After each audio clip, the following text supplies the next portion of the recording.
Europe में दो ही देशों की बड़ी शक्ति होती थी, या तो स्पेन एक शक्तिशाली देश था या फिर पुर्तगाल एक दूसरा शक्तिशाली देश था।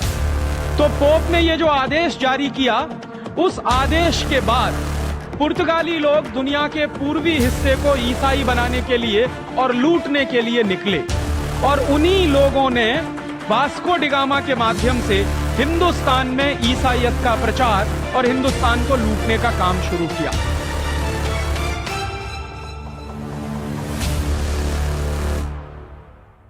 पुर्तगालियों ने हमारे देश को गुलाम बनाया।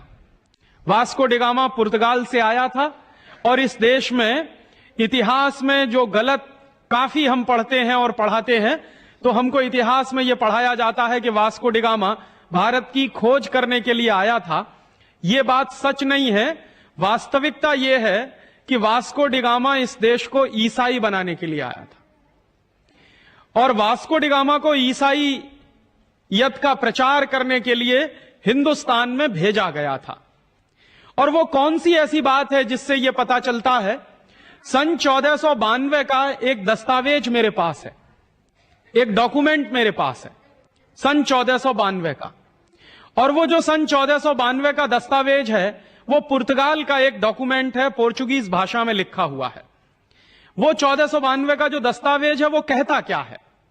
1492 के दस्तावेज में दो बातें हैं जो समझने की हैं।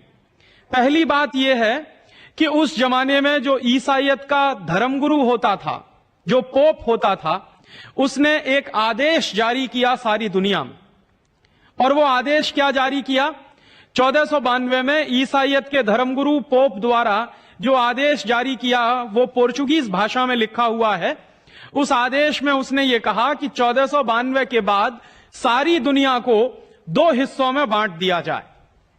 दुनिया का एक हिस्सा होगा पूर्वी हिस्सा, और दुनिया का दूसरा हिस्सा होगा पश्चिमी हिस्सा।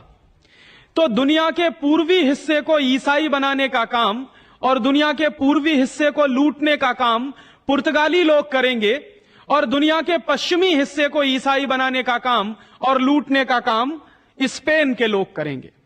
उस जमाने में यूरोप में दो ही देशों की बड़ी शक्ति होती थी, या तो स्पेन एक शक्तिशाली देश था या फिर पुर्तगाल एक दूसरा शक्तिशाली देश था।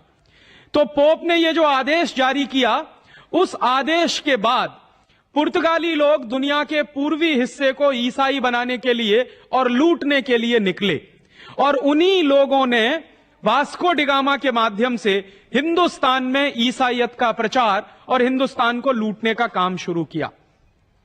तो उस आदेश के बाद, पोप के आदेश के बाद, वास्को डी गामा भारत में आया हमको लूटने के लिए और ईसाई बनाने के लिए, और कोलंबस अमेरिका गया अमेरिका को ईसाई बनाने के लिए और लूटने के लिए।